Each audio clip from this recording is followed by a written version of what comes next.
Good morning, welcome, नमस्कार।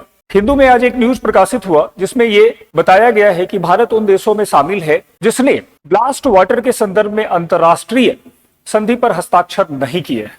इस संधि पर हस्ताक्षर नहीं करने से भारत में असंख्य इन्वेसिव प्रजातियां आ रही हैं, जिससे देशज प्रजातियां अपने आपको एक संकटग्रस्त स्थिति में पा रही है और आने वाले समय में इसका प्रभाव हमारे पारिस्थितिकी तंत्र, तटीय पारिस्थितिकी तंत्र पर विशेष रूप से पड़ेगा। हम लोग इसमें डिटेल को कुछ देखते हैं।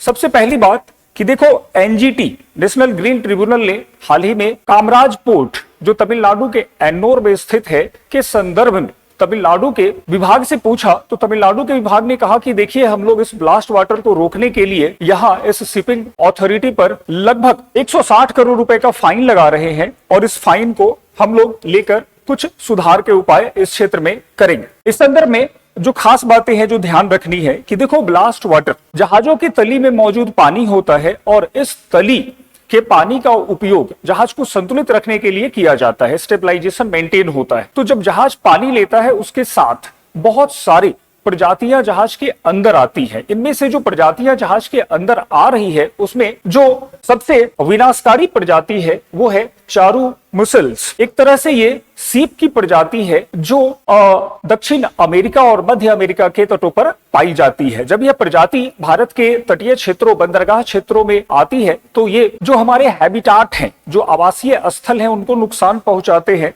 तट के सहारे ये चिपक जाते हैं, जो हमारे बंदरगाहों के पिलर हैं उस पर ये चिपकते हैं, जो छोटी नाव और जहाज होते हैं उनके तली से चिपकते हैं और उससे उनका वजन बढ़ जाता है। जो देशज प्रजातियां हैं उनके सामने भोजन और खाद्यान्न संकट उत्पन्न करते हैं, जिससे इसका प्रभाव आसपास के पारिस्थितिकी तंत्र पर पड़ता है और आने वाले समय में इस मिसल्स के कारण पूरी संरचना, पूरी पारिस्थितिकी तंत्र पर प्रभाव उत्पन्न होगा। केवल यही मिसल्स नहीं बल्कि इसके साथ कुछ और प्रजातियां गुजरात के तट पर, केरल के तट पर और तमिलनाडु और आंध्र प्रदेश के तट पर पाई जा रही है, जो इस विषय को एक गंभीर और अत्यंत संवेदनशील बनाता है। जैसे जेब्रा मुसल्स, जैसे साउंड स्नोफ्लैक कोरल्स, जैसे ग्रीन मुसल्स और एशियन क्रैब्स जो घोंगे की प्रजाति है। तो इनसे हमारा तटीय पर्यावरण प्रभावित हो रहा है, आवासीय क्षेत्र का विखंडन हो रहा है। जो हमारे मैंग्रोव हैं उनके भी आवासीय क्षेत्रों को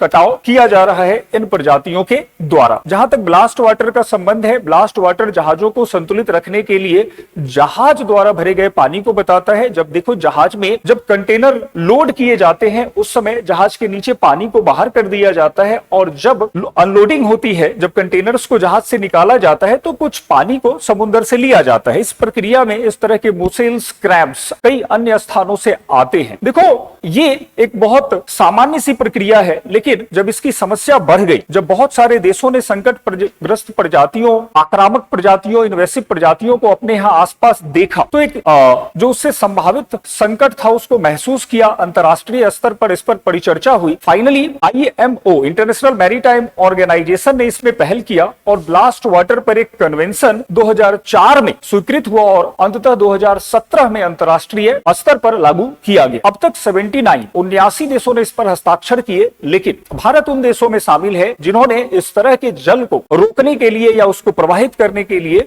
होने वाले किसी भी संधि पर हस्ताक्षर नहीं किया। तो यही जो विषय है जिस पर हिंदू ने इस बात को उठाया, अत्यंत गंभीर और संवेदनशील बन जा रहा है। भारत के तटों की रक्षा सरकार की जिम्मेदारी है। राज्य और केंद्र सरकार दोनों इसके लिए उत्तरदायी है और हमें समझना पड़ेगा कि तटीय क्षेत्र बहुत सारे संसाधनों से संपन्न है, चाहे वो आर्थिक संसाधन हो जैसे मत्स्यन, जैसे झींगा, जैसे अन्य साधन। इसी तरह से पारिस्थितिकी तंत्र पर भी इनका प्रभाव रहता है। सुनामी के समय मैंग्रोव ने हमारे तटों को रक्षा प्रदान किया। तो अगर इस तरह के ब्लास्ट वाटर से हमारे तटों को हानि होगी और आक्रामक प्रजातियों से तटों पर संकट आएगा तो आने वाले समय में एक गंभीर समस्या उत्पन्न हो सकती है। भारत सरकार को इस संदर्भ में विचार करना चाहिए और अंतर्राष्ट्रीय संधि को मान्यता देते हुए भारतीय तटों की रक्षा करने का प्रयास करना चाहिए। तो ये सारी बातें मैं इस टॉपिक के संदर्भ में आपके सामने रख रहा था। Thanks for watching, hope all the best for you.